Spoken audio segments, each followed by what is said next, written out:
Hey, what is going on, guys? This is Jason with Jadren Aquatics. Thanks for hanging out with me in the fish room today. So you are interested in learning how to breed Odessa Barbs. Now, most everything that I'm going to teach you in this is not just for Odessa Barbs, but it's pretty much for most of the barbs that are out there. So you can kind of follow these same type of tips. Okay, so first of all, we really need to try to make a determination between a male and a female. And with the Odessa Barbs, it's very, very easy. And you know, one of the things that you can look for before looking for colors is you can look at the shapes of the males and the females. The male being this one that's red here, he's a lot slimmer. And then if you look at one of the females kind of have a lot more rounded abdomen. But obviously the most defining part is this male you see right here is that he's got that big red patch on him. And the older that he gets, the more that patch gets red. And then the females right here, they just kind of have more of that bland color, and they don't have any of that red going through them. So that's the easiest way to tell. If you're not completely sure, the easiest way to do it is just to pick 6 of them and take those 6 and move those guys to a breeding tank, and then you don't have to try to figure out what's male and female. You're almost guaranteed that you're going to at least have one pair that is in there. So the first thing that we want to do is we want to get these guys separated. And the reason we want to get them separated is because they're probably already laying eggs in this tank, but the eggs have no chance whatsoever, because if the parents aren't going to eat them, the other fish that are in the tank that's going to eat them. And then there's sometimes they just won't lay at all because they know there's just too many predators in the tank. So they'll just never lay any eggs whatsoever. So let's go ahead and let's go through here and let's pick us out a few, and let's get them moved over into the other tank so we can kind of explain what the next step's going to be. Alright, so here are the setups that we're going to use. We're going to have the males and we're going to get the females separated. We're going to keep them apart for about 2 weeks. We're going to feed them some live baby brine shrimp. We're just going to feed them a lot of really healthy things to really get the females fattened up and get them ready to go.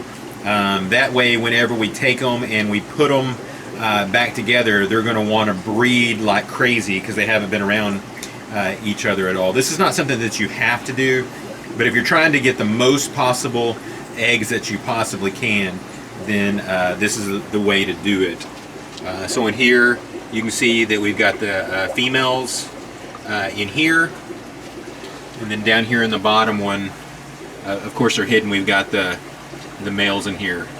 Alright, so we'll go ahead and we'll wait a couple of weeks again, get these guys fed really, really well, and then we will move them into the other tank.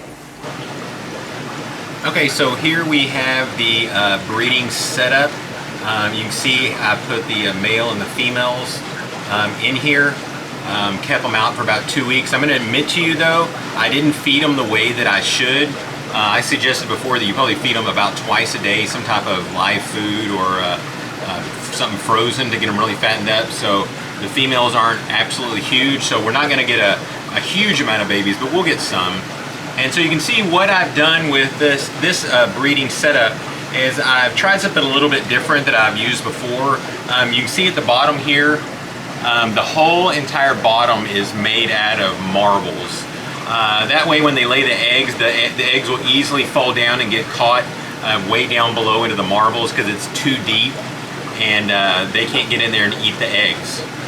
And so I'm going to leave these guys in here for just a single day, and then after that I will remove them the following day because these eggs only take about 1 day to hatch. I've also, you'll see there's some Java moths and some Sawassertang in there. The reason I have that in there is, as you can see, the male is driving the female absolutely nuts, and I've got 3 females in there. So that gives them a place to get away from him and get a break for a while, because it was just an open tank. He would probably just drive them till he finally absolutely just killed them, because he wants to breed so bad because they've been separated for so long. Alright, so we will come back after we've got them removed and see what kind of babies we got hatching. Okay, so here we are. We have got the parents removed. What I did is, after the parents had stayed in here a complete night, the next day around afternoon, I went ahead and removed those parents because the majority of the time they lay is going to be first thing in the morning when the lights go off. And again, those eggs would sink down into the marbles there so that the parents couldn't get them. So we went ahead and got those parents removed. This is actually about 5 or 6 days later. The reason being is because even as you look in here right now, the babies are very, very hard to pick up. When they are first born, most of the eggs hatch within 12 to 36 hours.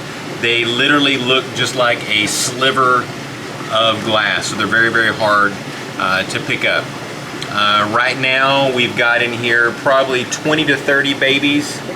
Not sure if you guys can pick that one up that's over there right beside the Java moss. There's a couple of them right together also. Okay, so now that you have got these things born, you need to feed them, and you need to feed them fairly often because they are quite hungry. There's multiple ways that you can do it. A lot of people will take it and they'll take some infusoria. There's lots of different ways they can show you how to make infusoria if you look online.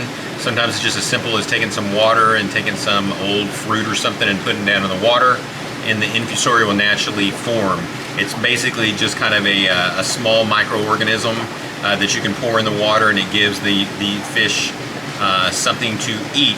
And then you're not having to feed them all the time because that's always in there.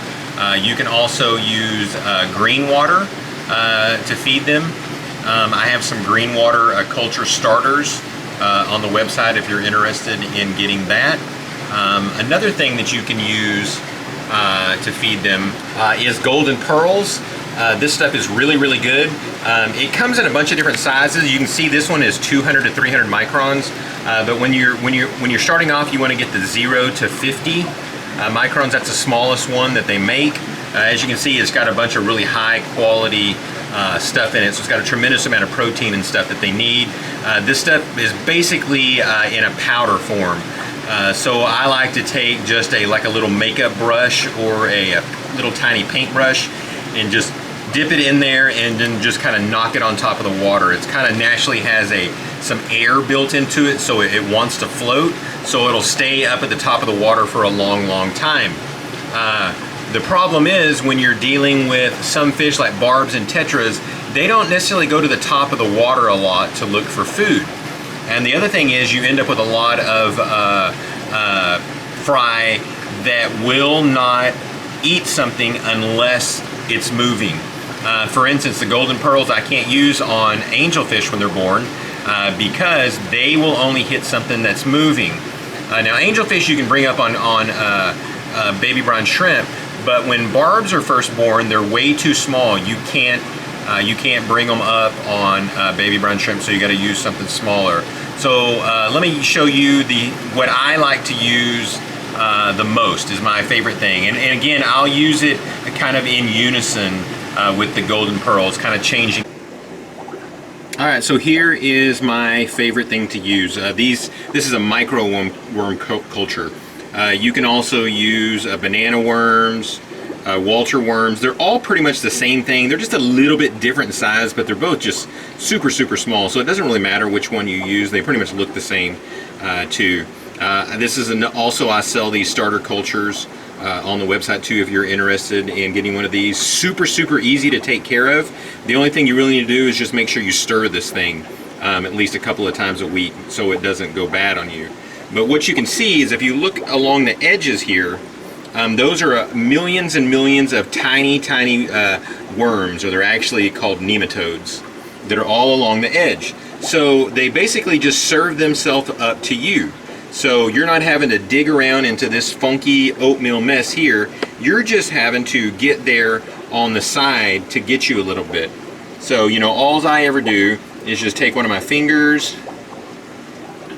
I rub it along the edge, and then I'd get a whole bunch of them in there, and then I can simply just dip my finger into the water, and we'll take a look at that. All right, so here we go. Put the thumb in the water.